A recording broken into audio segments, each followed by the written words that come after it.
Right, for my bad point. Oh, it's Maustick's bad point, actually.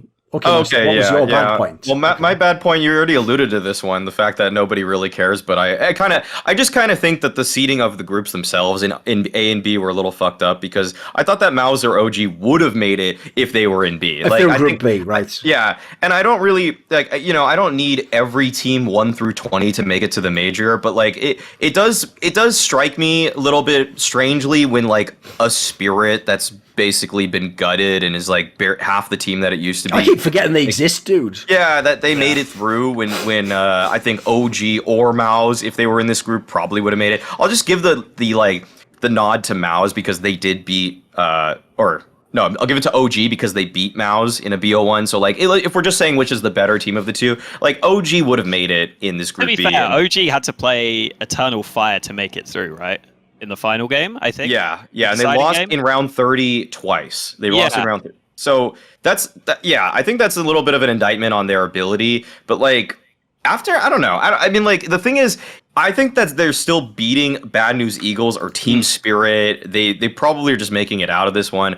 I just kind of like this. I almost think of it like this. For the economics of the scene, I actually like it when bigger orgs succeed because then that reinforces the fact there's positive reinforcement there that people are putting money into the scene. They're getting some bang for their buck, some return on investment because then that'll draw more orgs in the future. If it feels like I love and hate the Wild West nature of Counter-Strike. You know, it's beautiful to see a team like Bad News Eagles just kind of grind their way up and have this Cinderella story, making it all the way to the major, because that's going to change their lives forever. But I also don't like that when people are investing funds consistently into this space, there's sometimes no way to actually get a consistent return because the level of competition has gotten to a point where there's just the lines are so blurred between tier 1 and tier 2 play now that you're not necessarily even going to get to the major if you throw out a salary that's probably 4x whatever bad. I don't even know if Bad News Eagles have a salary, so I guess it's infinite times whatever they're getting. So I think that in a way I kind of like when orgs are rewarded for consistently, because OG's been in the space now for like 3-4 years, like I would like to see them have a little bit more success. Mouse as well. Okay, you care about any of those teams, Hawker?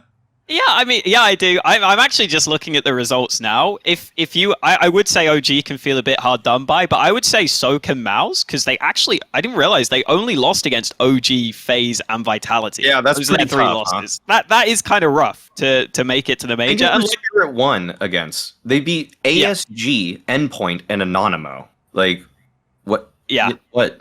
You know, that's not that hard compared to what OG was put up, or Mouse was put up against. Oh yeah, true. I mean, even Bad News Eagles, they beat what? Entropic is like a kind of good win, and then it's ASG and Sinners. Like, yeah, that group B is just not as good. Is there like a massive? I guess there's just too many teams to just have it all in one big group. But like, I guess like splitting it up is because of that, just because there's too many teams. I think one thing that's going to change for the next major is that I thought they gave spots to teams based off of previous major performances in some regards. Yeah. Like, so Probably. so like America, that's a typical theme at the majors. America's got more slots than I think they otherwise would have because let's be real. Some of the teams that made it through the America RMR like would have just gotten completely bodied out of the European one. Like, I think like 9Z and somehow Imperial made it through with like the weirdest possible, like the teams that not Imperial beat. You can I don't think anybody watching this pod can name all 15 players on those teams. So like that's